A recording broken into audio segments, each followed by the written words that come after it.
Ngayon.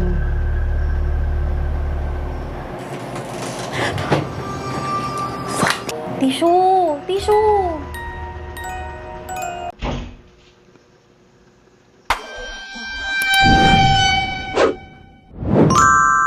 Yo, what's up mga boss? Kamusta ang buhay-buhay natin dyan? Nandito na naman tayo si Tara Boss at may papanoorin na naman tayo ngayon mga boss. Pamilyar ba kayo sa tinatawag na Bloody Mary? Dahil itong Bloody Mary na ito mga boss ngayon, ito ang papanoorin natin. At ang gumawa nito mga boss ay walang iba kundi si Goldie. At ngayon mga boss, wag na nating patagalin. Panoorin na natin. Let's go!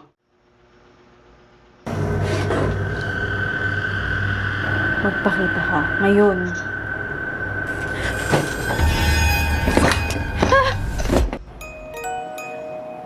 Tissue! Tissue! Nangyari dyan? Hey guys! So welcome back to my YouTube channel. So for today's video ay maglalaro ulit tayo ng isa pang paranormal game. Ang game na ito ay yung famous urban legend na Bloody Mary. Ang Bloody Mary ay isang urban legend kung saan tinatawag yung kaluluwa ni Bloody Mary sa salamin upang ipakita niya kung sino yung mapapang-asawa mo sa future. Matagal nang ginagawa yung ritual na ito ng mga babae noon na gustong malaman kung sino yung mapapang-asawa nila.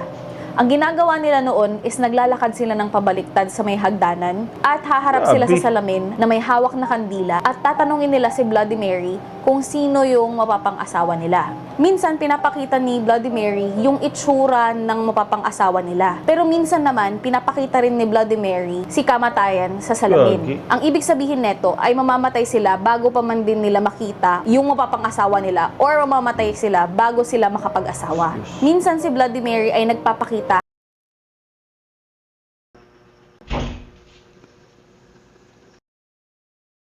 Wala guys, parang minumulto na tayo dito ah. Wala namang tao guys eh. during ng game, nagpapakita si Bloody Mary sa panaginip nila. So, paalala ko lang ha, ito ay isang paranormal game, kaya mag-iingat kayo. Kagaya ng sinasabi ko sa paglalaro ng paranormal game, kailangan nyo na malakas yung loob ninyo. At kailangan nyo na malaman muna yung mga guidelines bago nyo laruin yung paranormal game. Ngayon, susubukan na naming laruin yung Bloody Mary game. So yan, ito yung mga kailangan natin. Kailangan natin ng candles. Ito pala, kasama natin si Javi para laruin yung game. Hi! Hi! Ayun. So ito yung kailangan. Ayan, nag-prepare kami ng asin. Kasi kagaya nga ng turo sa akin ni Miss J, at turo nyo din sa mga comment section na mabisang panlaban at pang-cleanse ang asin. So after nating laruin yung Bloody Mary game, is i-cleanse ko rin tong room. Kasi yun yung way para mataboy yung mga negative energy and yung mga evil spirit. Para syempre maging safe tayo and masisigurado natin na walang may iwan na masamang espiritu dito sa kwarto. Syempre, Diyos ko naman, kwarto ko to, walang namang hayaan ko na may ka-room akong multo, Diyos ko. Ayun, sakto. Isa-start natin yung game. Sakto is 12 AM na ngayon. Kagaya ng nasa rules, kailangan mo siyang gawin ng hating gabi. So ngayon is, anong oras na? 12:14 AM. Ayan, yan time check. 12:14 AM. So sakto, madaling araw.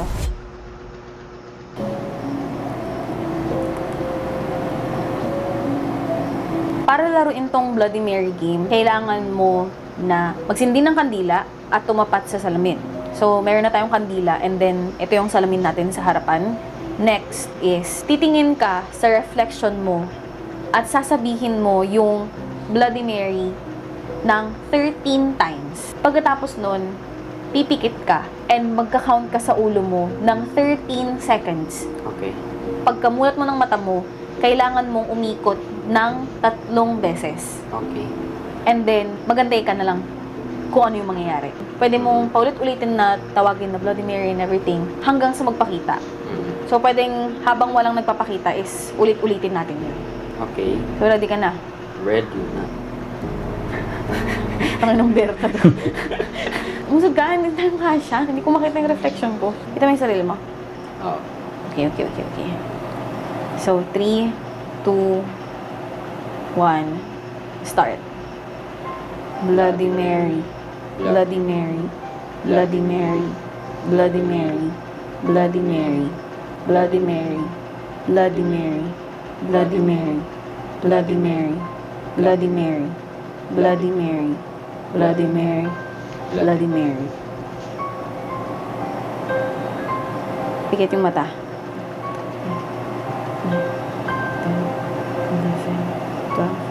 13. Okay. Then, turn around. 3 times. 1, 2.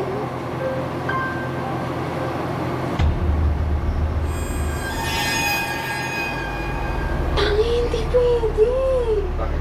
Hindi pwede kasi siyang hindi pwede na matanggal mamatay yung apoy. Mm. Hanggat hindi yung game. Mm. Okay.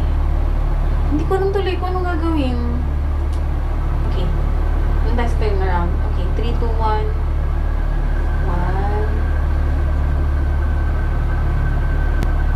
Okay. And let's wait.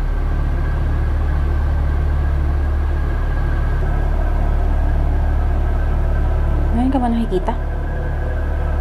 Ulitin natin ulit. Mm. Kasi nothing's happening eh. Oo. Ano? Or dahil sa nagkamali tayo, dahil sa Kaya ganun.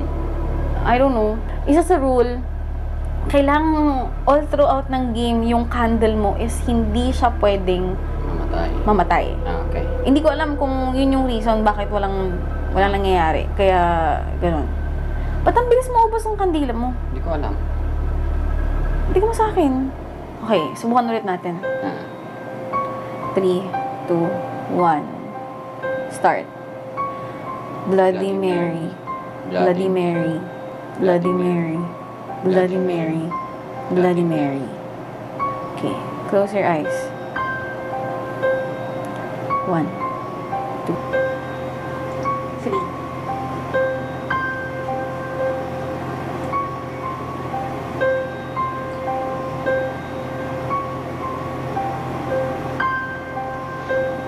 Wala pa rin ata ah.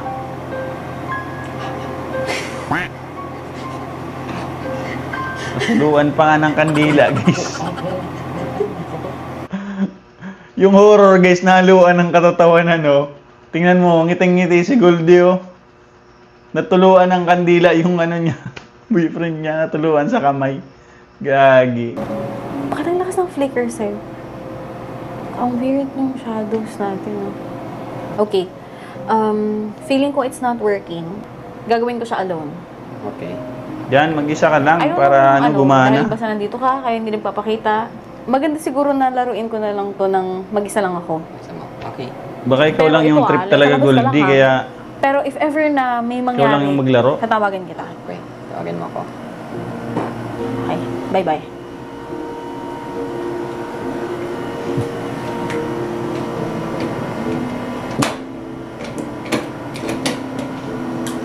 Yan.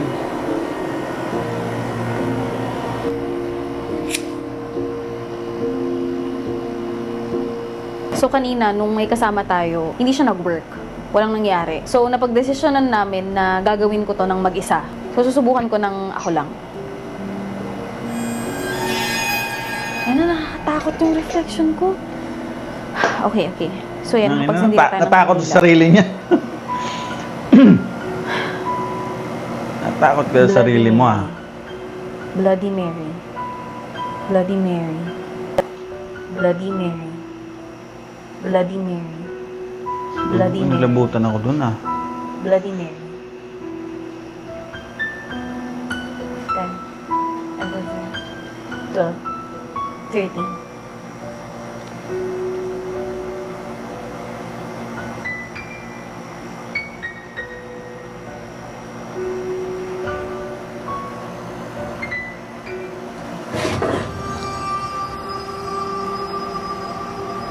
Wala ka dyan. Ano yun?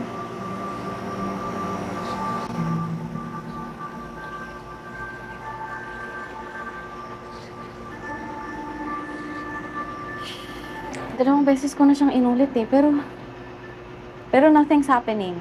Walang nangyayari. Bloody Mary. Bloody Mary. Bloody Mary. Bloody Mary. Bloody Mary.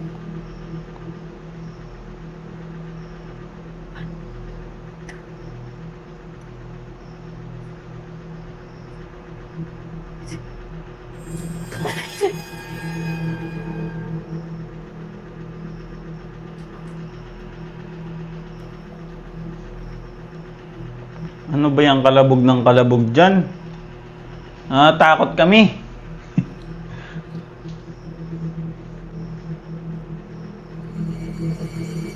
O may pusa lang. Takot pa ako.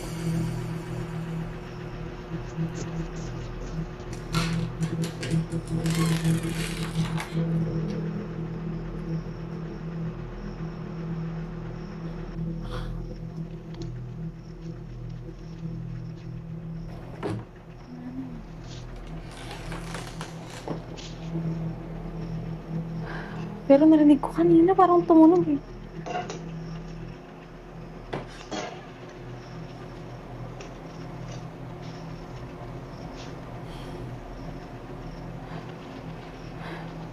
Parang galing yan sa'yo.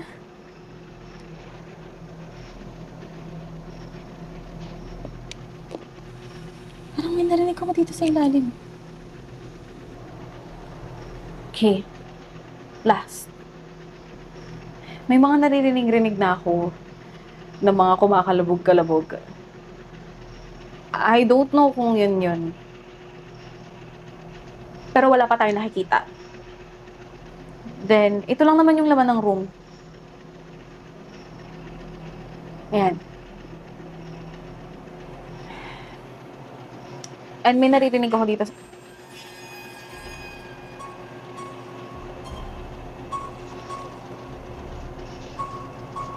Narinig yun, no? Maybe it's working na. Subukan ulit natin. Pero nararamdaman ko na parang bumibigat yung pakiramdam ko. Hindi ko alam kung parang dahil lang sa natatakot na rin ako ngayon or nandito na siya. Kasi parang nararamdaman ko nandito na siya eh. Bloody Mary. Bloody Mary. Bloody Mary. Magpakita ka. Magpakita ka. Bloody Mary. Nasabihan niya na guys na magpakita guys. Ngayon.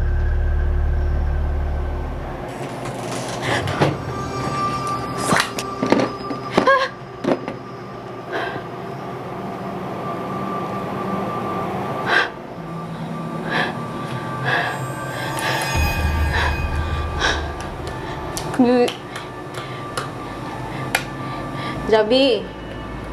Javi. Lakad dyan. Javi.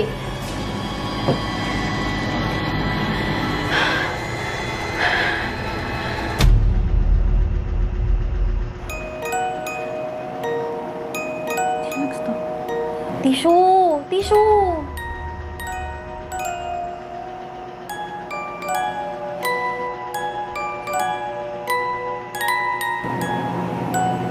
Nakikinig ako.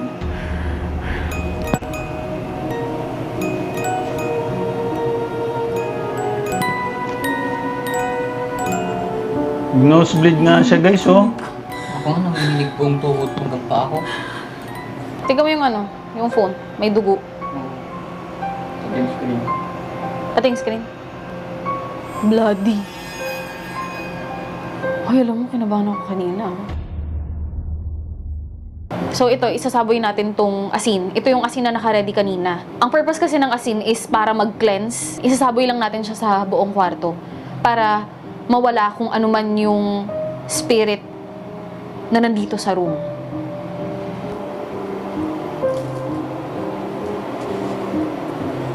Nanginginig yung paa ko.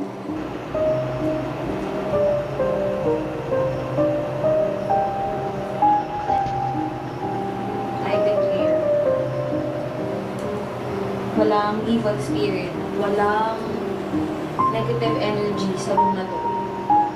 I declare, no evil spirit in this room. Ano ba nasi-feel mo? Nanginginig po yung katawan ko. Natakot ka sa laro? Kasi ikaw ba naman nakaupo ka doon tapos may mag-iingay na baboy tapos may magbabato dyan sa may ano. Eh wala namang tao. So may mga naririnig ka dyan sa labas? Oo. Actually, hindi ko na sinunod yung rule. So brinake mo yung ano, yung rule. Brinake ko yung rule. Kasi it's not working eh. So, brinake ko yung rule. Hindi ko siya binilang sa ulo ko na 13. Oo. Hindi ko na sinunod yung yung parang step by step. Basta random na lang. Oh, basta random na lang. And then, dun ako nakarinig na may kumilos dyan sa may cabinet. Eh paano yung ilaw? Kanina, di mo ma-switch. Di ko rin ma-switch kanina. Nataranta ako nung may narinig akong tunog. Tapos, pagka-switch ko pa ng ilaw, like hindi ko pa hindi ko pa ma-switch. Like hindi pa umiilaw. Ako rin kanina eh, hindi ko rin ma-switch eh. Tapos pagka-open ko ng pinto, yung itsura mo, like parang gulat na gulat. Ikaw ba naman makita kang dugo? Di ko talaga alam na taranta na. Nakita mo, may nagdo-nosebleed. May nagdo-nosebleed. So, anong gagawin mo? Like, Di matulog ka na. May pasok pang mga senior high bukas. Okay, uwi na ako. Bye. Babush. Ingat ka, baka susundan ka ni Vladimir. Ay, Vladimir. Bakit ang dami? Diyos kong hirap maglaba. Ayan, so, tapos ko nang maglaro ng Bloody Mary game. Hindi ko rin alam kung ano yung nangyari. Ang daming kumalabog dito sa loob ng room. Parang nung pang-apat na beses kong sinubukan yung Bloody Mary, doon ko na-feel na parang iba na yung pakiramdam dito sa loob ng room. Parang doon nagsimula na may mga kumakalabog dito sa loob ng kwarto.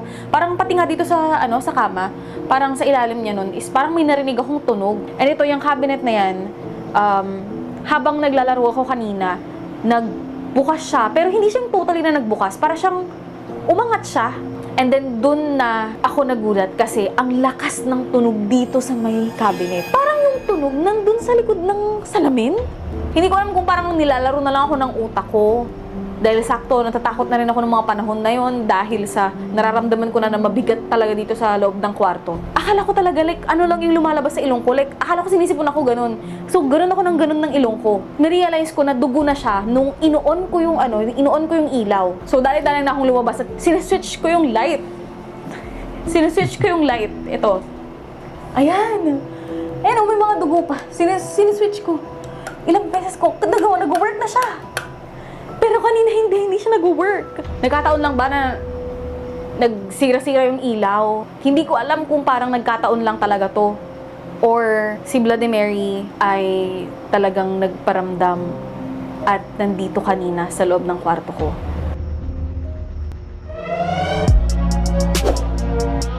Guys, nakakatakot naman talaga na maglaro ng ganyan gayo kasi mahirap pag makatawag ka talaga ng mga masasamang entity tapos hindi mo na mapaalis. Yun yung mahirap dyan, guys. Yun lang, guys. Maraming salamat sa mga nakinood dyan, mga sumabay sa atin. Paki-subscribe naman tayo, guys, para dumami naman, para kahit paano maging productive naman yung YouTube channel natin, guys. And hit the notification bell. Maraming salamat sa inyo, mga boss!